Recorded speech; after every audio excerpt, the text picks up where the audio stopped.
La salle du conseil municipal de l'hôtel de ville de Grenoble ravagée par un incendie dans la nuit de dimanche à lundi. Le bureau du maire et de plusieurs adjoints ont été plus légèrement touchés. Le premier magasin de Grenoble entièrement consacré aux trottinettes électriques a ouvert samedi. Installé sur le boulevard Agut-Samba, The Trot propose vente, location et atelier de réparation. Et puis Lina a 2 ans et demi. Elle est atteinte d'une maladie rare. Elle ne peut pas s'asseoir toute seule, ne parle pas, est épileptique. À Saint-Martin-d'Air, sa famille a créé une association pour la soutenir.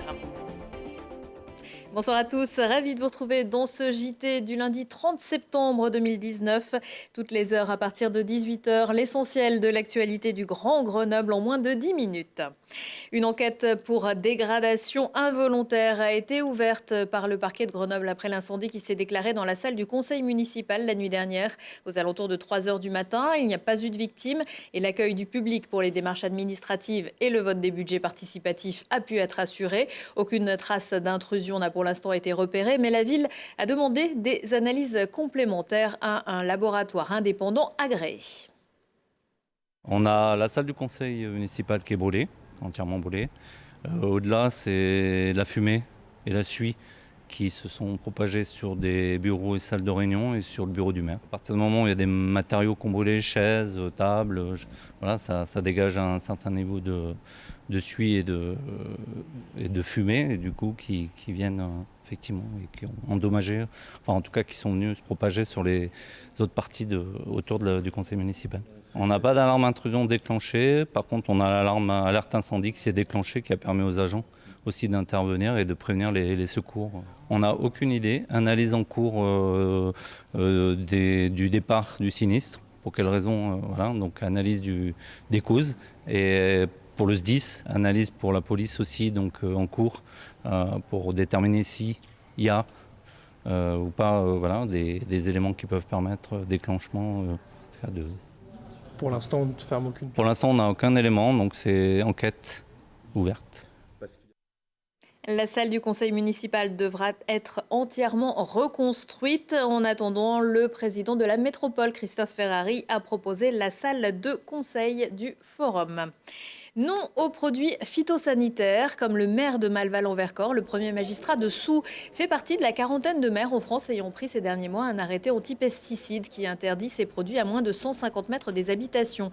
Après son annulation par le préfet de la Drôme, Daniel Gille était convoqué ce lundi après-midi devant le tribunal administratif de Grenoble. Des représentants d'associations de défense de la nature et d'autres élus, dont le sénateur Guillaume Gontard et le maire de Grenoble, étaient venus le soutenir.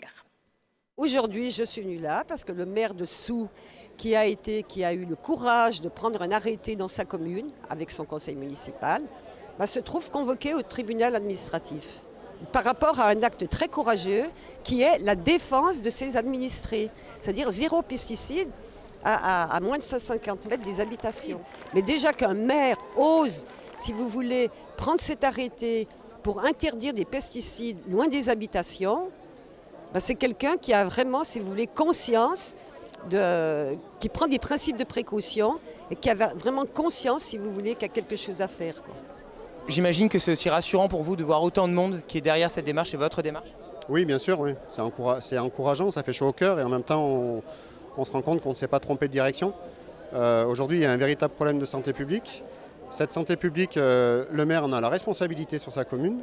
À partir du moment où il y a une carence de l'État, il faut que les maires prennent leurs responsabilités. Et c'est dans ce but que le conseil municipal a validé à l'unanimité des présents le 2 septembre cet arrêté. Le jugement devrait être rendu mercredi. De son côté, la commune de Saint-Imier a voté vendredi soir une motion de soutien aux maires ayant pris des arrêtés anti-pesticides. La trottinette électrique poursuit sa route. C'est sur un des axes désormais interdits aux voitures de particuliers à Grenoble qu'a ouvert samedi le premier magasin grenoblois dédié à la trottinette électrique, en présence notamment du président de Grenoble-Alpes Métropole, Christophe Ferrari. Les créateurs de The Trot ont commencé en proposant de la location de trottinettes électriques sur les bords du lac de Monténard. Le succès aidant, ils ont décidé de s'installer en centre-ville. Nous, on a pris notre temps avant d'ouvrir cette boutique sur Grenoble, en sachant qu'il y avait une réelle attente de la part des Grenoblois, puisqu'il n'y avait pas de boutique vraiment spécialisée dans la trottinette électrique. On propose de la vente de trottinettes électriques On propose également de la location et on a un atelier de réparation. Donc on assure du SAV. Pour ça, on a pris notre temps d'aller voir l'ensemble de nos marques pour se former commercialement et surtout au niveau de la technique. On a démonté avec eux les trottinettes, les a remontées entièrement. Donc on a une vraie connaissance des machines là. On a attendu de voir aussi comment le marché allait se placer, si ça allait être dans la durable ou non. Et puis surtout, on attendait la nouvelle législation. Cette législation, elle va prévoir une limitation de la vitesse. Normalement, la vitesse devrait être limitée à 25 km/h. Ça va être fortement conseillé de porter les casques. Au niveau de la lumière, il va falloir un éclairage avant, un éclairage arrière, un avertisseur sonore et un gilet haute visibilité de nuit. L'objectif de cette boutique, c'est de proposer des produits qualitatifs. Et du coup, on souhaite, c'est une boutique pilote, clairement, on a pour objectif de le développer à la franchise. Le prix de la location d'une trottinette est de 15 € pour 1 heure et 35 € pour la journée. C'est le 3e groupe de maladies après les cancers et les maladies cardiovasculaires, les maladies rares. 8 mois après la naissance de Lina, ses parents originaires de Saint-Martin-d'Hères ont appris qu'elle était atteinte d'une maladie rare. Depuis, sa famille se bat pour faire connaître leur combat et aider leur petite fille. Lina Badreddine a rencontré Lina et sa maman. Et maman? Elle est où maman? À 2 ans et demi, Lina est atteinte d'une maladie génétique rare qui ne porte même pas de nom. Elle est porteuse d'une duplication sur son chromosome X. Ses syndromes les plus graves sont une épilepsie pharmacorésistante et un retard de développement moteur. Pour l'instant, Lina ne s'assoit pas toute seule, ne marche pas et ne parle pas. D'autres symptômes s'ajoutent mais moins handicapants. Un strabisme, un nystagmus et un livre d'eau, c'est-à-dire une peau qui apparaît violacée et marbrée. On ne sait pas au niveau cognitif ce qu'elle est en mesure de comprendre, donc on essaye de faire comme si tout était normal pour l'aider, pour voir si on arrive à faire quelque chose. Lorsqu'elle a 7 mois, les parents de Lina trouvent qu'elle manque de tonicité et qu'elle ne fait pas les mêmes choses que les enfants de son âge. Ils consultent alors les médecins tout en essayant de stimuler leur fille au maximum. À 8 mois, elle fait une grosse crise d'épilepsie. C'est quelques mois plus tard que sa modification génétique est détectée et que le quotidien de la famille se complique.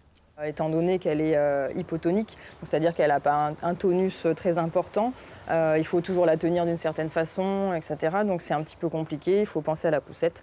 Et puis après, il y a toute l'organisation qui tourne autour d'elle et de ses rendez-vous. Donc voilà, les rendez-vous chez les médecins, les rendez-vous au CHU, les rendez-vous pour sa prise en charge, type kiné, psychomotricité, orthophoniste, orthoptiste, et j'en oublie sûrement. En plus de ses parents, Lina peut compter sur son grand frère Léane de 6 ans et demi. Il est très protecteur avec elle. Les deux sont en totale connexion. C'est assez sympa de voir ça et c'est une partie des choses qui nous boostent au quotidien. Même si certains éléments sont pris en charge par la sécurité sociale, d'autres ne le sont pas. Les parents de Lina ont ainsi créé l'association Lina Petite Guerrière Extraordinaire, mais surtout pour sensibiliser les personnes au handicap et aux maladies rares. Un reportage à retrouver dans le prochain numéro de Check-up consacré aux maladies rares et à la Comare. La commission sur le sujet, mise en place au début de l'été par le CHU Grenoble-Alpes. Check-up, c'est mardi à 13h et en replay sur télégrenoble.net. C'est une pathologie fréquente, mais ses causes restent mal connues. L'urticaire chronique spontanée. Le CHU participe mardi 1er octobre à la Journée mondiale de l'urticaire. Que vous soyez patient ou en recherche d'informations, l'équipe de médecine interne vous attend de 10h à 17h dans son service. Cette maladie chronique peut avoir d'importantes conséquences sur la vie sociale, professionnelle et personnelle. Quelques mots de sport. Première victoire de l'année à domicile pour le GF38 et pas à n'importe quelle date devant leurs supporters qui fêtaient leurs 25 ans. Les Grenoblois se sont imposés vendredi soir 1-0 face au Stade Malherbe de Caen grâce à un but de Moussa Djité. Ils remontent ainsi à la 14e place du classement de Ligue 2. Philippe Inchberger et ses joueurs iront la semaine prochaine à Valenciennes où ils retrouveront l'ancien coach du GF, Olivier Guégan.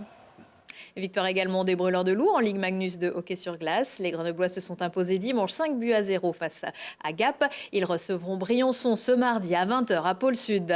Et puis le record du monde féminin du kilomètre vertical a été battu hier par Axel Mollaré à la verticale du Grand Serre en Isère. Une promenade de santé de 34 minutes et 1 seconde. La championne du monde de ski alpinisme améliore son propre record de 35 secondes et remporte un chèque de 2 000 €. Prochain rendez-vous avec l'actu dans 1 heure et en replay sur télégrenoble.net. Excellente soirée à tous.